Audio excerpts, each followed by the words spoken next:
O vídeo já vai começar, mas antes, não se esqueça de se inscrever neste canal e ativar as nossas notificações.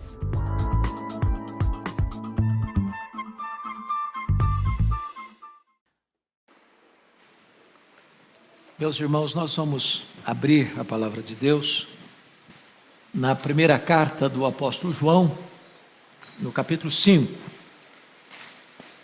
Primeira carta do apóstolo João, capítulo 5.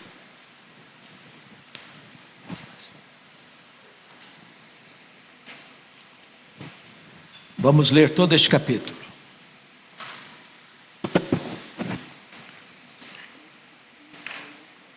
Está escrito o seguinte: todo aquele que crê que Jesus é o Cristo é nascido de Deus. E todo aquele que ama ao que o gerou também ama ao que dele é nascido.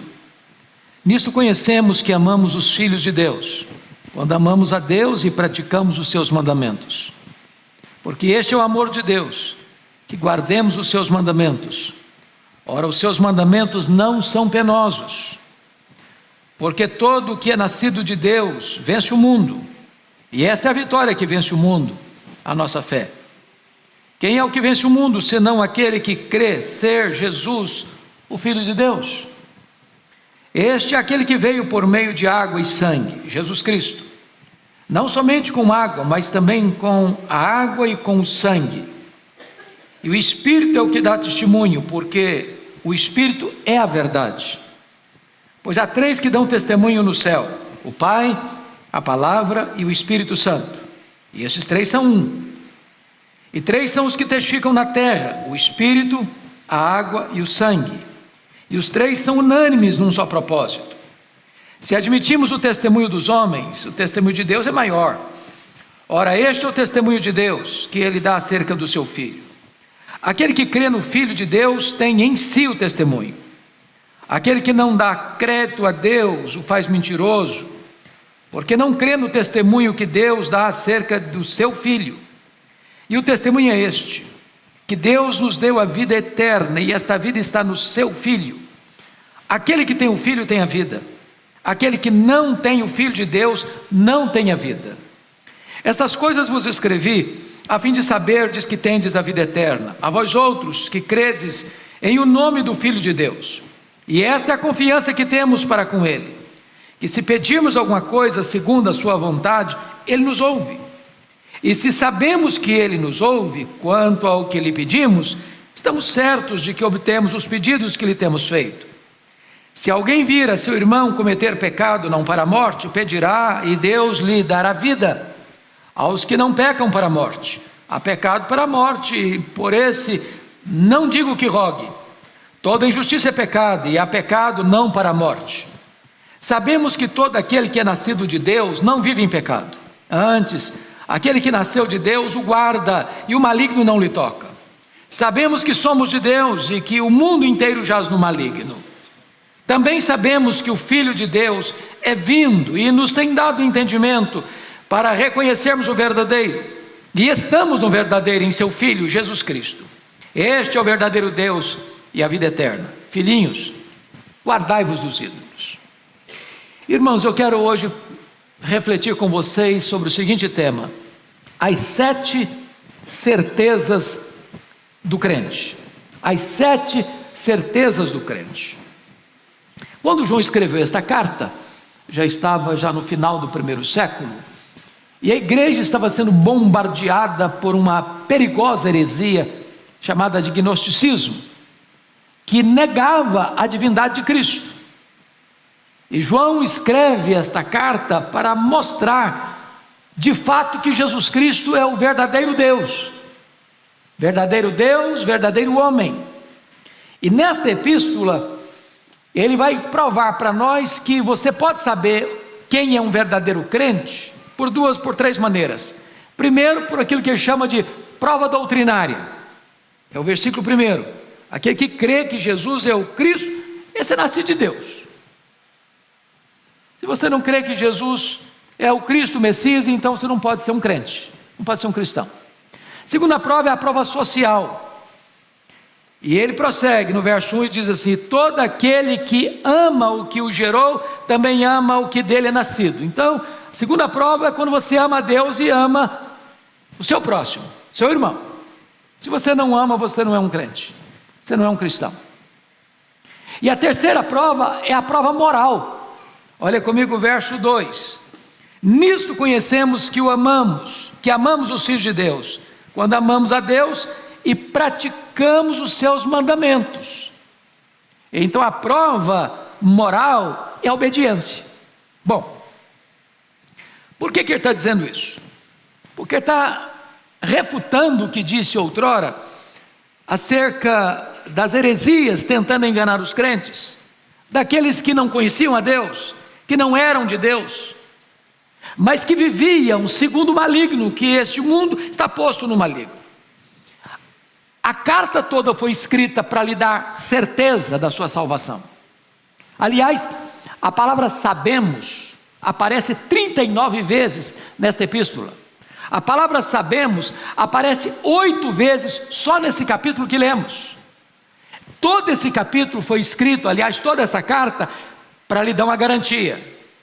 Estas coisas eu vos escrevi para que saibais que tendes a vida eterna. Está escrito no versículo 13. Então, João vai tratar aqui de 7 certezas do crente. E vamos ver então que certezas são essas. Primeiro, temos a certeza de que quem é nascido de Deus, ama a Deus e ama os irmãos. É isso que ele está dizendo aqui. Todo aquele que crê que Jesus é o Cristo é nascido de Deus. E se você é nascido de Deus, 2 coisas vão acontecer na sua vida. Primeiro, você vai amar a Deus. Se você não ama a Deus, isso é uma prova que você precisa nascer de novo. Se você é crente, você ama a Deus. E se você ama a Deus, você vai fazer 3 coisas. Primeiro, você vai declarar que ama. Segundo, você vai ter tempo para esse Deus. Terceiro, você vai procurar agradar esse Deus. Então é fé, então é amor, então é obediência. Sem essas coisas não há possibilidade de você dizer que ama. Como é que você ama a Deus? Quando você obedece a Deus. Como é que você ama o seu irmão? Quando você serve ao seu irmão. Fora disso, não há a mínima probabilidade de você dizer: eu sou um crente, eu sou um cristão, eu tenho segurança da minha salvação. Então a primeira certeza é essa: você que é nascido de Deus, você ama a Deus. Você que é nascido de Deus, você ama o seu irmão. Segunda certeza do crente: o crente é aquele que tem certeza de que Jesus Cristo é Deus.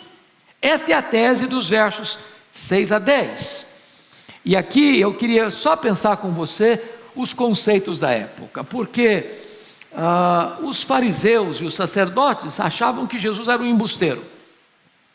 Outros achavam que Jesus Cristo era um religioso fanático. Os gnósticos diziam que Jesus era apenas um homem sobre o qual Cristo veio no batismo e foi embora dele na cruz. Bom, Ário de Alexandria diz que Jesus foi a primeira criação de Deus. Mais recentemente vêm as testemunhas de Jeová para dizer que ele não é igual a Deus. Depois surgiu os espíritas dizendo: não, ele foi um mestre. Depois vem os muçulmanos dizendo: não, ele foi apenas um profeta. E para você, quem é Jesus Cristo? O cristão tem certeza de que Jesus Cristo é Deus. E aqui João vai levantar para nós 3 testemunhos no céu, 3 testemunhos na terra. Se não, vejamos. Olha aí comigo, versículo 7. Pois há 3 que dão testemunho no céu: o Pai, a Palavra e o Espírito Santo. Talvez é o versículo mais claro da Bíblia sobre a Trindade. E ele diz: os 3 são um.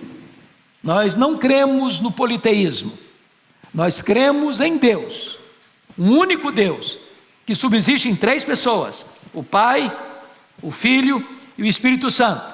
João chama o Filho de a Palavra, o Verbo, o Logos. E ele diz que esses 3 no céu dão testemunho da divindade de Jesus Cristo.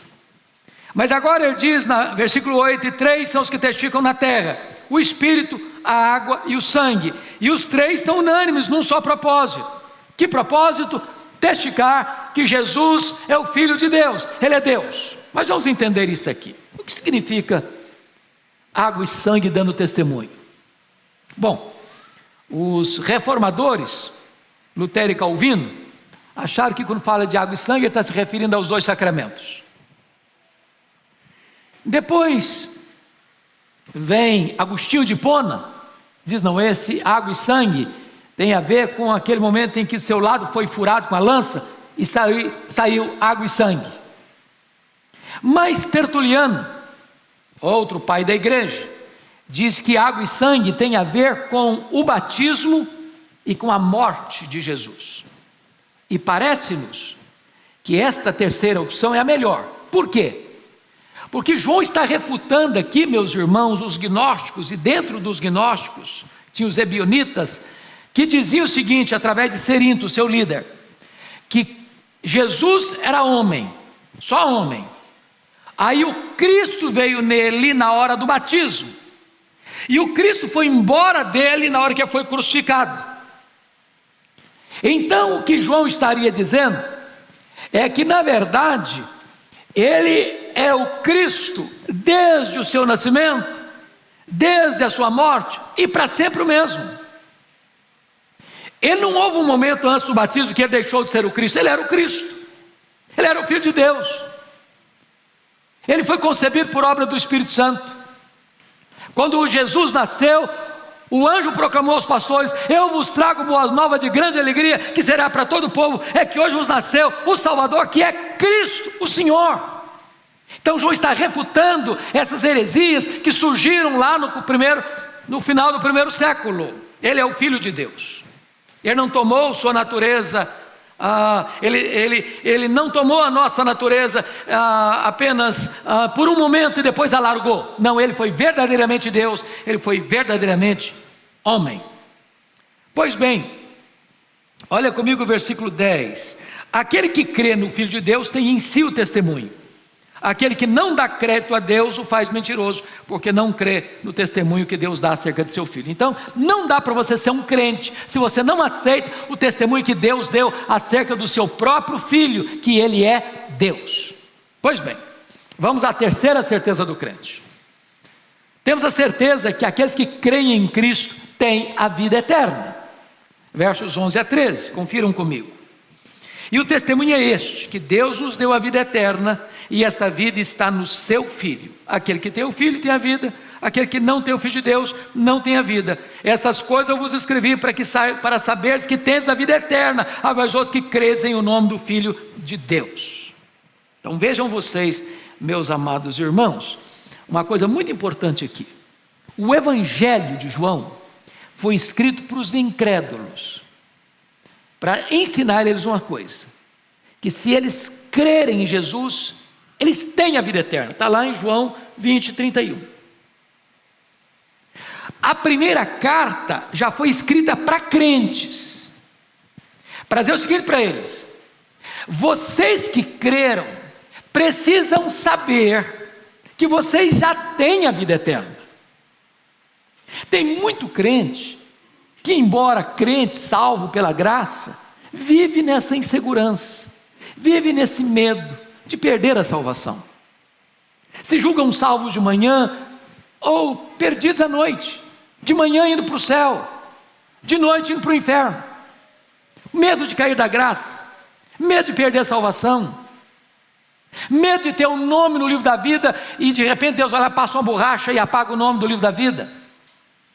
Na verdade, João está dizendo o seguinte para a igreja: vocês precisam entender isso, que vocês que creram, vocês já têm a vida eterna. Não terão, não, tem, é agora, é certeza, é posse, é convicção. Essa vida eterna não é conquistada por vocês, não é comprada por vocês, não é merecida por vocês, é uma dádiva de Deus, e esta dádiva é feita mediante Cristo Jesus. Quando você crê nele, você já pode ter essa certeza. E ele vai dizer de forma muito linda no verso 12: aquele que tem o Filho tem a vida, aquele que não tem o Filho não tem a vida. Então não há salvação fora de Jesus. Não há nenhuma religião que possa salvar. Não há nenhum homem, por mais conhecido ou poderoso, que possa salvar. A salvação é uma dádiva de Deus oferecida em Cristo Jesus. Se você tem Jesus, se você tem o Filho, você tem a vida. Se você não tem Jesus, não tem o Filho, não tem a vida. Não há possibilidade de salvação fora de Jesus. Nenhum outro nome dado entre os homens pelo qual importa que sejamos salvos, a não ser o nome de Jesus. Essa é a certeza que você e eu devemos ter no nosso coração. Quarta certeza, veja comigo. Temos a certeza de que Deus responde às nossas orações quando elas estão afinadas com a vontade de Deus. Olha comigo os versos 14 e 15. E essa é a confiança que temos para com Ele, que se pedirmos alguma coisa segundo a sua vontade, Ele nos ouve. E se sabemos que Ele nos ouve quanto ao que lhe pedimos, estamos certos de que obtemos os pedidos que lhe são feitos. Então vamos entender aqui. Deus responde a oração. Mas oração não é para você impor a sua vontade a Deus. Oração não é para você dobrar a vontade de Deus, para que Deus abra mão da vontade dEle para aceitar a sua vontade.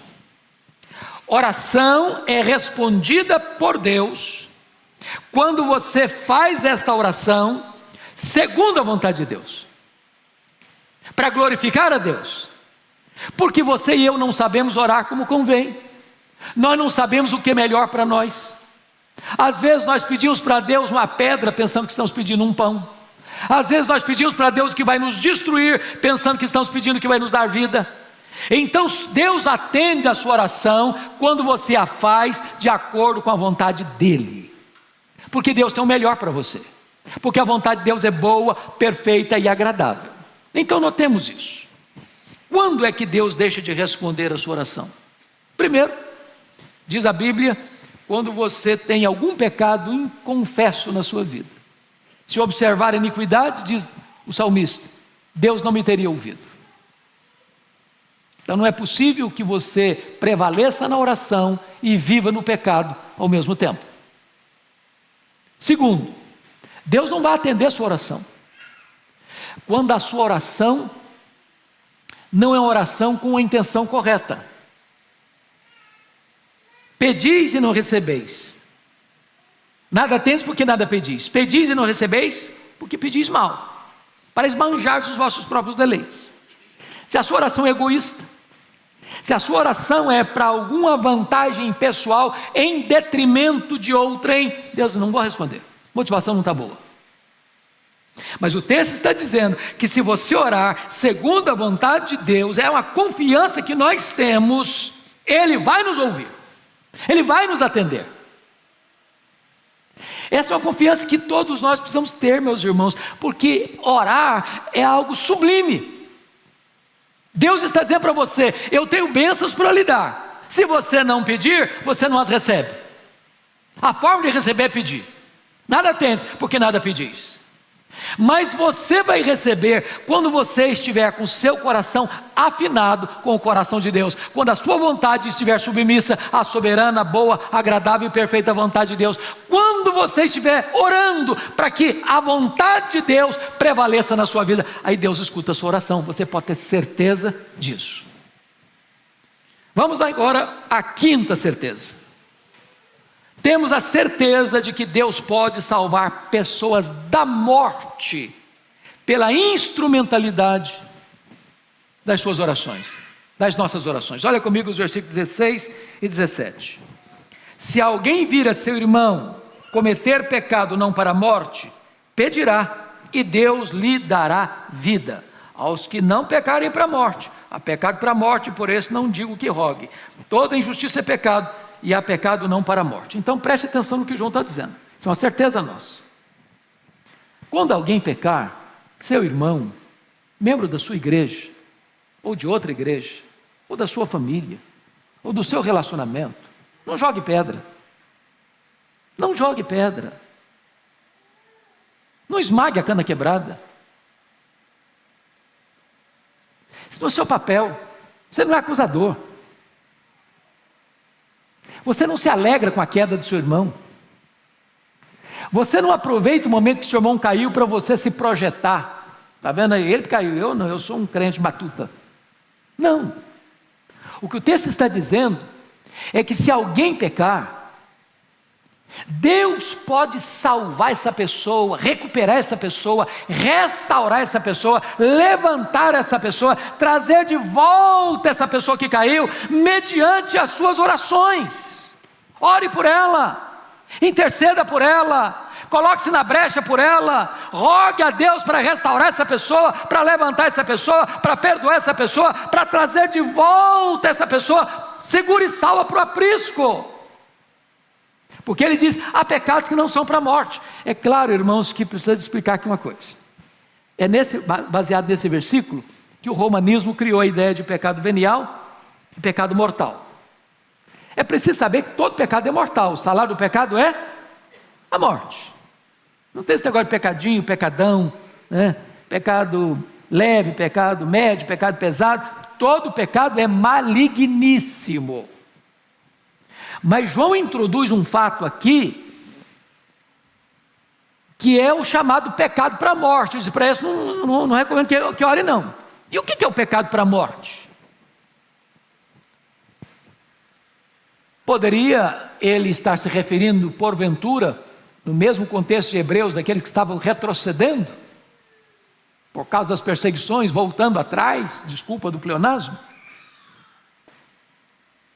Ou esse pecado aqui, e a maioria dos estudiosos entende isso, que é uma referência ao que Jesus tratou da blasfêmia contra o Espírito Santo. O pecado que não tem perdão nem nesta vida, nem no porvir. E o que é a blasfêmia contra o Espírito Santo? Para o qual João está dizendo, não rogue. Esse não tem recuperação. Esse não tem perdão. A blasfêmia contra o Espírito Santo é aquele pecado consciente, deliberado, por alguém que, conhecendo a verdade, rejeita a verdade e atribui a obra de Deus, realizada por Cristo, no poder do Espírito Santo, a Satanás. O contexto em que Jesus fala desse pecado é o contexto onde Jesus tinha curado um demoniado, surdo, mudo, e os fariseus e os escribas, por inveja de Jesus, conscientemente disseram que Jesus expulsou aquele demônio pelo poder de Beelzebu, que Jesus era um parceiro do demônio, que o Espírito Santo estava em associação com o demônio, e que a obra de Deus, feita no poder do Espírito Santo de Deus, nada mais era do que uma obra do demônio. Jesus está dizendo o seguinte, para esse pecado não tem perdão. É a recusa consciente, deliberada, de alguém que peca contra Deus, conscientemente, deliberadamente, atribuindo uma obra de Deus ao próprio Satanás. Para esse, não adianta rogar. Mas há outros que, embora pecando, porque há pecado não para a morte, você deve interceder. E por meio das suas orações, Deus vai restaurar essa pessoa. Vamos agora, por gentileza, a sexta certeza do crente. Temos a certeza de que aqueles que são nascidos de Deus não vivem na prática do pecado. Olha comigo, versos 18 e 19, por gentileza. Sabemos que todo aquele que é nascido de Deus não vive em pecado. Antes, aquele que nasceu de Deus o guarda, e o maligno não lhe toca. Sabemos que somos de Deus e que o mundo inteiro jaz no maligno. Vamos entender isso aqui. Vamos entender isso aqui. Notem comigo a palavra sabemos.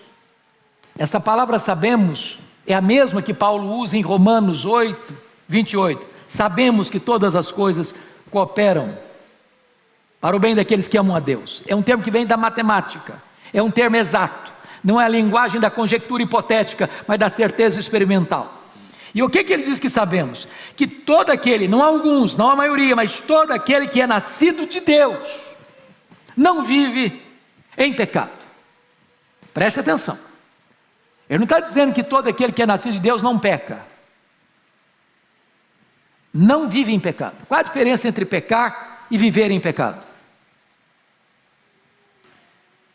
Se você e eu falarmos agora, hoje aqui, eu não peco, nós estamos o quê? Mentindo. Estamos falando que Deus é mentiroso. porque Deus diz que nós somos pecadores.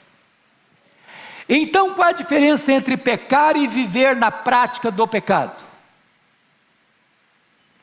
É que pecar é resultado da nossa natureza, que ainda existe em nós.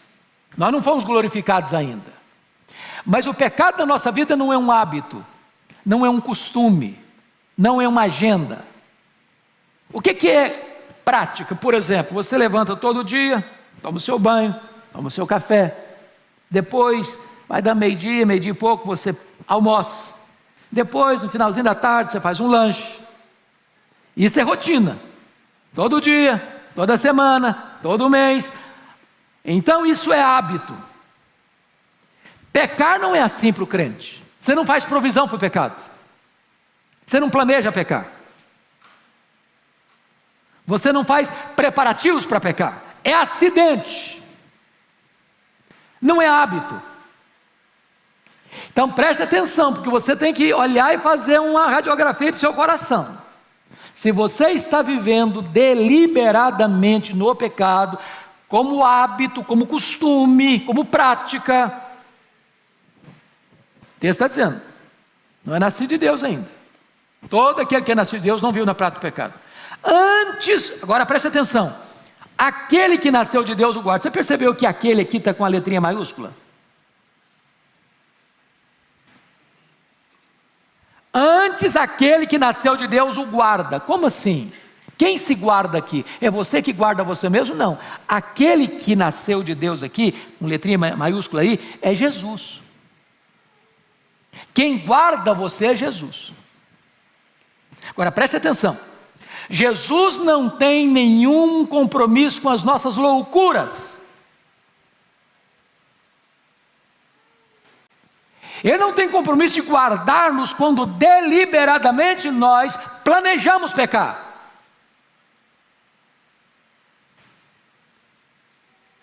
Agora, Jesus guarda você quando você depende de Deus, pede misericórdia a Deus. Ele guarda você. E aqui está escrito, e o maligno não lhe toca.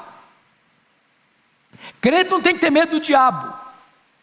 Crente tem que temer a Deus e resistir ao diabo, e ele fugirá de vós. Quem guarda você é Jesus. Se eu fosse me guardar, eu sou muito fraco, você é fraco demais também. Nós não guardaríamos a nós mesmos. Isso é certeza sua. O crente não vive na prática do pecado. Não significa que ele está imune à tentação, não. Não significa que o diabo não possa produzir, por exemplo, sofrimento no crente, como produziu com a permissão de Deus em Jó, como barrou o caminho de Paulo para a obra missionária. Mas no sentido de o diabo não pode tocar você para destruir a obra de Deus em você, para tirar você das mãos de Jesus, para roubar de você a sua salvação. Absolutamente não, porque aquele que guarda você é maior aquele que está em nós do que aquele que está no mundo. O mundo jaz no maligno, você jaz em Cristo. Bom, a última certeza do crente, vamos ver. Sétima certeza: temos a certeza de que a vida cristã é a vida verdadeira. Olha comigo os versos 20 e 21. Também sabemos que o Filho de Deus é vindo e nos tem dado entendimento para reconhecermos o verdadeiro. E estamos no verdadeiro em seu Filho, Jesus Cristo. Este é o verdadeiro Deus e a vida eterna. Filhinhos, guardai-vos dos ídolos. Então Jesus Cristo é o verdadeiro. Ele é o verdadeiro Deus. Ele é a verdadeira luz que vindo ao mundo ilumina todo homem. Ele é certamente a verdadeira vida. Então, preste atenção no que João está dizendo. Porque tem muita gente dizendo que ser crente é careta, que ser crente é ser quadrado, que ser crente é porque você ainda não atingiu maturidade emocional, você precisa de uma muleta existencial, que quando você tiver massa cinzenta mesmo na sua cabeça, você não precisa de Deus, você não depende de Deus, você nega a existência de Deus. E João está dizendo, num contexto de florescimento das heresias, do gnosticismo, o Senhor está dizendo: não, você tem a vida verdadeira, você está no verdadeiro. Ser crente é ser esperto. Em outras palavras, ser crente é ser inteligente, ser crente é ser sábio, ser crente é estar do lado da verdade, ser crente é estar naquele que é o verdadeiro. Você tem a verdadeira vida. Então o crente nunca deveria ter qualquer sentimento de inferioridade, se sentir miúdo, se sentir pequeno, se sentir um zero à esquerda, se sentir alguém que ainda não alcançou os patamares mais elevados da escalada da vida. Não, você está no verdadeiro, você tem a verdadeira vida, você tem o verdadeiro Deus. Quando ele diz: filhinhos, guardai-vos dos ídolos, está dizendo o seguinte: olha, o mundo aí que jaz no maligno tem muitos deuses, tem muitos ídolos, estão seguindo ídolos mortos, que não têm vida, que não têm poder para salvar, que não têm poder para libertar, que não têm poder para proteger. Você já viu uma procissão na rua? Carregando seus deuses, carros alegóricos, protegendo para ele não cair, porque se cair quebra. Essa é a linguagem de Isaías 46. Os ídolos que os homens fabricam precisam ser carregados nos braços, nas costas. É você que os protege. E aí diz: não, o nosso Deus, Ele nos carrega no colo desde a infância até a velhice. Ele nos carrega no tempo, Ele nos carrega na eternidade, Ele nos carrega na vida, Ele nos carrega na morte, Ele nos carrega depois da morte. Ele é o nosso Deus verdadeiro.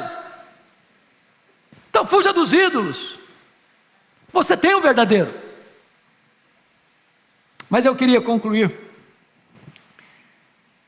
você lendo comigo, por favor, o versículo 12. Você pode ler o 12 comigo? Acho que aqui está a síntese desse texto. Todos juntos, vamos lá? Aquele que tem o Filho, tem a vida. Aquele que não tem o Filho de Deus, não tem a vida. Me permita contar uma ilustração que eu já contei em tempos de outrora aqui, para ilustrar bem isto.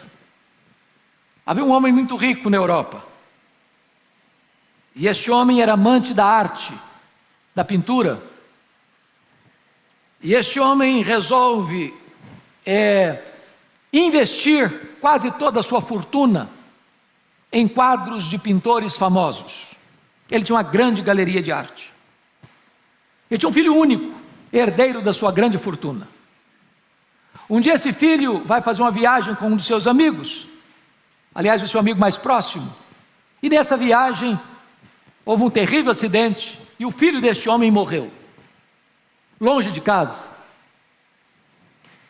E o seu amigo, sabendo que o seu pai era um amante da arte, e ele era um pintor não de qualidades superlativas, mas mediana, mandou para o pai dele uma espécie de quadro que ele mesmo pintou, do seu filho que havia falecido. Colocou este quadro numa moldura e mandou para aquele homem, enlutado de filho único. E quando aquele homem rico recebe este quadro do filho, ele coloca-o numa moldura tão nobre quanto as outras molduras e os outros quadros famosos. Antes de morrer, esse homem fez um testamento e recomendou ao seu mordomo, administrador, que então fizesse um leilão de todos os quadros. E aquele administrador, então, oportunamente fez um grande leilão, convidou as pessoas mais nobres da Europa, as mais amantes das artes, para leiloar, vender aqueles quadros. E muitas pessoas ricas, e muitas pessoas nobres, e muitas pessoas amantes das artes foram lá para participar daquele leilão. Para surpresa de todos, o administrador abre o leilão não com os quadros mais famosos, dos pintores mais conhecidos, mas abriu o leilão com o quadro do filho. Não tinha nenhuma obra de arte a se admirar naquele quadro. O pintor era desconhecido, o quadro de mal traçadas linhas, e ninguém se interessou. Todos aguardavam os quadros mais belos, mais famosos, dos artistas mais conhecidos. Até que alguém resolve dar um lance e compra o quadro do filho. E quando aquele homem comprou o quadro do filho, o administrador disse: nós vamos encerrar aqui o leilão. Todos protestaram: não, nós fomos convidados para comprar os quadros, estamos aqui para isso. E o administrador disse: não, está encerrado o leilão. E pegou o testamento daquele homem rico que havia falecido, e no testamento estava escrito assim: quem comprar o quadro do meu filho é o dono de todos os outros quadros, porque quem tem o filho tem tudo.